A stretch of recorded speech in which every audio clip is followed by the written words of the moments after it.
Hi friends, నా పేరు Pawan. Welcome to my reviews. Thursday finale voting trend ఎలా ఉంది, విన్నర్ పొజిషన్ మారిపోయిందా బ్రో అని చెప్పి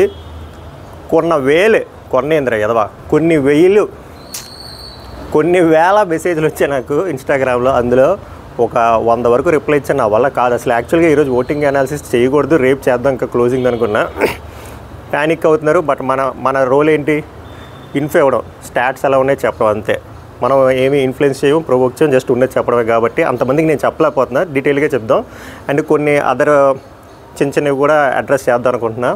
అలాగే ఇండియన్స్ మ్యాటర్ ఒకసారి ఫైనల్గా క్లోజ్ చేస్తా. ఇండియన్స్ మ్యాటర్ అడ్రస్ చేద్దాం. అలాగే మేము కొత్తగా ఒక ఛానల్ పెట్టాం. చాలామందికి తెలుసు అనుకుంటా, చాలామందికి తెలియదు, కొంతమందికి తెలుసు అనుకుంటా. సంతు వైబ్స్ అని చెప్పి నాది మా వైఫ్ వ్లాగ్ ఛానల్. దీన్ని ఎలా అయితే ఎంకరేజ్ చేస్తారో దాన్ని కూడా ఎంకరేజ్ చేస్తారని అనుకుంటున్నా. నేను మొత్తం బిగ్ బాస్ సీజన్ 8లో ఎన్ని లక్షలు సంపాదించానో చాలా జెన్యూన్గా, ట్రాన్స్పరెంట్గా విత్ స్క్రీన్ షాట్స్ పెట్టాను. ఆ వీడియో చూడడానికి ట్రై చేయండి. ఆ ఛానల్ లింక్ డిస్క్రిప్షన్లో నేను మెసేజ్లో పిన్ చేసి పెడతా, హైలైట్ చేసి చూడడానికి ట్రై చేయండి. అలాగే జస్ట్ 3 minutes ఫనీ బ్రో తెలుసు కదా, ఆయన చాలా ఇన్నోవేటివ్ పర్సన్, ఐటీలో మంచి పొజిషన్లో ఉన్నాడు. ఇదేం ఫ్రీ ప్రమోషన్ కాదు, ఏం కాదు, జస్ట్ నాకు చెప్పాలనిపించింది. ఎందుకంటే నాకు కూడా ఒక కిడ్ ఉన్నాడు కాబట్టి. కిడ్స్ మీద కిడ్స్ మ్యాగజైన్ అని చెప్పి ఆయన చేసేది చాలా ఇన్నోవేటివ్గా, చాలా ఇంప్రెసివ్గా ఉంది. ఎందుకంటే ఈ జనరేషన్ పిల్లలు మొత్తం ఫోన్లు పట్టుకునే ఉంటున్నారు. సో ఒకసారి చెక్-ఇన్ చేయండి. ఇన్స్టాగ్రామ్ లింక్ ఆయన కింద పెడతా, చాలా బాగుంది. ధన్యవాదే. ఇంకా ఆపేద్దాం మనవి. మెయిన్గా అడ్రస్ చేయవలసింది, నిన్న ఏవి ఏమైనా దెబ్బేసిందా? నిన్న ఏవి వల్ల గౌతమ్కి విన్నర్ పొజిషన్ అవ్వడానికి దగ్గరికి వచ్చాడా? నిన్న ఏవి దెబ్బేసి నిఖిల్కి రన్నరప్ అయిపోయాడా? అసలు ఏవి రోల్స్ ఎంత ఇంపాక్ట్ ఉంటాయి? అసలు యాక్చువల్ ఓటింగ్ ట్రెండ్ ఎలా ఉంది? అఫీషియల్లో ఎలా ఉంది? యూట్యూబ్ పోల్కి అఫీషియల్కి డిఫరెన్స్ ఏమైనా ఉంటుందా? ఇవన్నీ అడ్రస్ చేద్దాం. అలాగే ఇంకొరేది అనుకోండి, ముందు ఇది చెప్పేద్దాం, ఓ పని అయిపోద్ది. నేను ఎవరిని కావాలని కెలికే మెంటాలిటీ నాది కాదు. నన్ను గెలిగితే నేను అసలు ఊరుకోను కాదు. నన్ను గెలిగితే నేను పట్టించుకోను. నా ఛానల్ని, నా ఫ్యామిలీ మెంబర్స్ని గెలిగితేనే నేను రియాక్ట్ అవుతాను, అంతే తప్ప మామూలుగా నాకు అసలు అవసరం కూడా లేదు. బట్ ఆయన నా పేరు చెప్తే ఏదో ఫ్రీ ప్రమోషన్ అనుకున్నారేమో. నేను అంత క్యాలిక్యులేషన్లో కూడా ఉన్నాను. నేను చాలా ట్రాన్స్పరెంట్గా ఉంటే నేను పేరు చెప్పడానికి కూడా భయపడను, నేను తప్పు చేయట్లేదు కాబట్టి. ఇప్పుడు దిస్ ఈజ్ ఫనీ ఆయన పర్సన్ ఏదైతే ఉన్నాడో, ఆయన్ని నేను విమర్శించింది రివ్యూ ఫీల్డ్ మీద. ఆయన ఏదో డబ్బులు తీసుకుంటాడని నేనైతే అస్సలు అనలేదు. క్లారిఫై ఇస్తున్నా, ఆయనకి రీచ్ అయ్యేటట్టు చూడండి. ఎందుకంటే ఈరోజు కొంచెం ఎవరో షేర్ చేశారు ఆయన వీడియో, అది చూస్తే కొంచెం బాధ అనిపించింది. వాళ్ళ పాపని తీసుకొచ్చి వాళ్ళ పాప మీద ఒట్టేసి, నేను ఎవడు పిఆర్ కాదు, పిఆర్ వేరు, డబ్బులు తీసుకోవడం వేరు కదా, నేను ఎవడు పిఆర్ కాదు, నేను ఎవరు డబ్బులు తీసుకోలేదని చెప్పి ఆయన ఒట్టేస్తే కొంచెం నాకు బాధ అనిపించింది. నా పాయింట్ అసలు అదే కాదు. నా పాయింట్ ఇండియన్స్ని ఎందుకు అలా అన్నో, ఒక సీనియర్ రివ్యూర్ అయ్యుండి అని చెప్పాను. అంటే I have huge respect on him. ఎందుకంటే Bigg Boss main review start చేసింది, వాయిస్ది స్టార్ట్ చేసింది ఈయన, మెయిన్ది స్టార్ట్ చేసింది ఆదిరెడ్డి. సో నాకు వీళ్ళిద్దరి మీద రెస్పెక్ట్ ఉంది. బట్ ఈయన ఎందుకు ఇలా చేస్తున్నాడంటే ఆయన రీజన్స్ ఆయన ఏది చెప్తున్నాడు అది కంప్లీట్లీ హిస్ పర్సనల్ ఒపీనియన్. నాకు అనవసరం, నాకు అవసరం లేదు కూడా.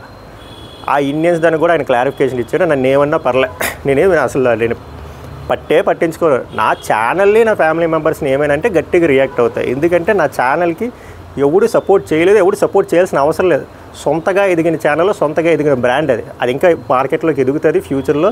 నాకు నా మీద నమ్మకం ఉంది, ఎందుకంటే నా మీద నాకు ఆ కాన్ఫిడెన్స్ ఉంది. సో ఆయన ఇండియన్స్ది అలా అన్నిన దానికి నేను హర్ట్ అయ్యాను, ఫీల్ అయ్యాను, దాని మీద చేశారు.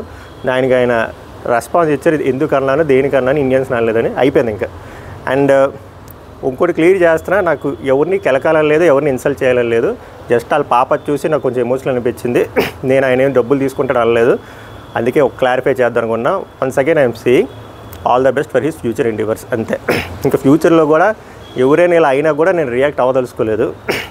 ఇది ఎందుకు అడ్రస్ చేయాలనిపించింది, చేశాను. అది ఇప్పుడు సారీ కొంచెం టైం పడుతుంది, అందుకు ఇంపార్టెంట్ అని చెప్తాను అంతే. ఇంక మళ్ళీ 2-3 రోజుల పైకి రివ్యూస్ రావు బిగ్ బాస్కి. ఫస్ట్ పోర్షన్, సెకండ్ పోర్షన్ ఏమైనా మారిందా అంటే, అసలు ఏవీ రోల్ ఎంత ఉంటుంది బ్రో అంటే, ఏవీ రోల్ నిజంగా చెప్తున్నాను, ఏవీ అనేది ఫ్యాన్స్కి పండగ. ఇప్పుడు నిఖిల్ ఏవీ కోసం నిఖిల్ ఫ్యాన్స్ చూసుకుంటారు, గౌతమ్ ఏవీ గురించి గౌతమ్ ఫ్యాన్స్ చూసుకుంటారు. బట్ జనరల్ ఆడియన్స్ వాళ్ళు ఫిక్స్ అయిపోయిన తర్వాత ఏవీలు ఎలా వచ్చినా కూడా ఓట్లేస్తారు. సింపుల్గా చెప్పాలంటే లాస్ట్ సీజన్లో పల్లవి ప్రశాంత్ ఏవీ పెద్ద గొప్పగా ఉండదు.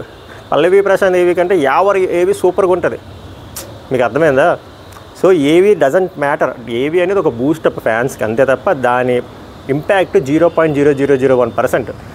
అది ఫ్యాన్స్కి ఒక ఫీస్ట్ అంతే. సో కమింగ్ టు ఏవీస్, నేను లైవ్ చూసాను, మెయిన్ ఎపిసోడ్లో కొంచెం మాట్లాడే ఛాన్స్ ఉందేమో, బట్ లైవ్ ప్రకారం నాకు అనిపించింది గౌతమ్ ఏవీ super, too much of elevations and he deserves that. ఏవీ చాలా బాగుంది, చాలా అంటే చాలా బాగుంది. బట్ నిఖిల్ ఏవీ ఇస్ బిగ్ లెట్ డౌన్. నాకు నిజంగా చాలా యావరేజ్గా అనిపించింది. పెట్టే స్కోప్, ఎలివేషన్స్ ఇచ్చే స్కోప్ ఉన్న కూడా ఇవ్వలేదు. అది నిఖిల్ ఫ్యాన్స్కి హట్టింగ్గా ఉంటుంది. బట్ నిఖిల్ ఏబీ ఎలా వచ్చినా, గౌతమ్ ఏబీ ఎలా వచ్చినా, నబీల్ ఏబీ ఎలా వచ్చినా వాళ్ళకంటూ ఒక ఫిక్స్డ్ ఓట్ బ్యాంక్ ఉంది కాబట్టి అలానే ఓటింగ్ పడుతుంది. నేను ఇంతకుముందు కూడా చెప్పినట్టు వీళ్ళు పిఆర్లు ఎంత క్యాంపెయినింగ్ చేసినా, ఇన్ని చేసినా అవేం 0.01% దాని impact. Once fans and general audience, ముఖ్యంగా జనరల్ ఆడియన్స్ కనెక్ట్ అయ్యి ఎవరికైతే ఓటు వేద్దాం అనుకుంటారో వాళ్ళే విన్నర్ అవుతాడు. జనం మెచ్చేవాడే నాయకుడు. అది ఇప్పుడు కట్ చేస్తే ఫస్ట్ పొజిషన్లో స్టిల్ నిఖిల్ మలయక్కల్ అనేవాడు ఫస్ట్ పొజిషన్లో అలానే ఉన్నాడు. ఇది 99% మారదు. ఇప్పుడు నేను ఇలా చెప్తే నిఖిల్ పిఆర్ అనుకున్నారే, నా రోలే ఓటింగ్ అనాలిసిస్ రివ్యూలు చెప్పడం. ఓటింగ్ అనాలిసిస్లో అక్కడ నెంబర్ 1 ఎవడున్నాడు అదే చెప్తాడు. గౌతమ్ కృష్ణ ఉంటే అదే చెప్తా, గౌతమ్ కృష్ణ ఉన్నాడు అని. బట్ కొన్ని చెప్పకూడదు, కొన్ని ఇంటర్నల్ సోర్సెస్. నేను ఆ పేర్లు చెప్తే నాకు ప్రాబ్లం. ఇంటర్నల్ సోర్సెస్లో కూడా, అఫీషియల్లో కూడా తెలుస్తాయి. అఫీషియల్లో కూడా నిఖిల్ మలయక్కల్ అనే పర్సనే ఫస్ట్ పొజిషన్లో ఉన్నాడు. కానీ నిఖిల్ ఫస్ట్ పొజిషన్లో ఉన్నా, గౌతమ్ ఫస్ట్ పొజిషన్లో ఉన్నా, ఎవరు ఫస్ట్ పొజిషన్లో ఉన్నా మీ ఫేవరెట్ కంటెస్టెంట్స్కి ఈ 2 రోజులు గట్టిగా ఓట్లు వేసుకోండి. సింపుల్. ఫస్ట్ పొజిషన్లో నిఖిల్ మలయక్కల్, సెకండ్ పొజిషన్లో గౌతమ్ కృష్ణ, థర్డ్ పొజిషన్లో ప్రేరణ, ఫోర్త్ పొజిషన్లో నబీల్, ఫిఫ్త్ పొజిషన్లో అవినాష్. నబీల్కి, ప్రేరణకి, అవినాష్ ఫ్యాన్స్కి నేను చెప్పేది ఏంటంటే, మా వాళ్ళు ఎలాగో విన్నర్ అవ్వరు, మా వాళ్ళు ఎలాగో రన్నర్ అవ్వరు అని చెప్పి ఓట్లు వేయడం మానేయొద్దు. ఏది గ్రాంటెడ్గా తీసుకోవద్దు. మీ స్థాయికి తగ్గట్టు మీరు ఓట్లు వేసుకోండి. గౌతమ్ కృష్ణ అలానే అనుకుంటే 7th వీక్ ఎలిమినేట్ అయిపోయే పర్సన్ ఎలా వచ్చాడు ఇక్కడ వరకు. అందుకే నెవర్ లూజ్ యువర్ హోప్. నేను అందుకే వీళ్ళకే ఓట్ వేయండి అని చెప్పను. ఏ పొజిషన్లో ఎవరున్నారో చెప్పి మీ ఫేవరెట్ కంటెస్టెంట్లకు ఓట్ వేయమని చెప్తున్నా. మళ్ళీ అదే చెప్తున్నా, కేవలం 2 రోజులే ఉన్నాయి కాబట్టి ఈ 5 కంటెస్టెంట్ ఫ్యాన్స్ గట్టిగా బలంగా ఓట్లు వేసుకోండి. ఈరోజు నైట్ ఏవీ అనాలిసిస్ చాలా క్లియర్గా చెప్తా. ఎందుకంటే లైవ్ చూసా, మెయిన్ ఎపిసోడ్ మొత్తం క్లబ్ చేసి నా ప్రాపర్ అనాలిసిస్ చెప్తా. గౌతమ్, అవినాష్, నిఖిల్ది. మళ్ళీ మెయిన్ ఎపిసోడ్ రివ్యూలో కలుద్దాం. Till then take care. ధన్యవాదాలు.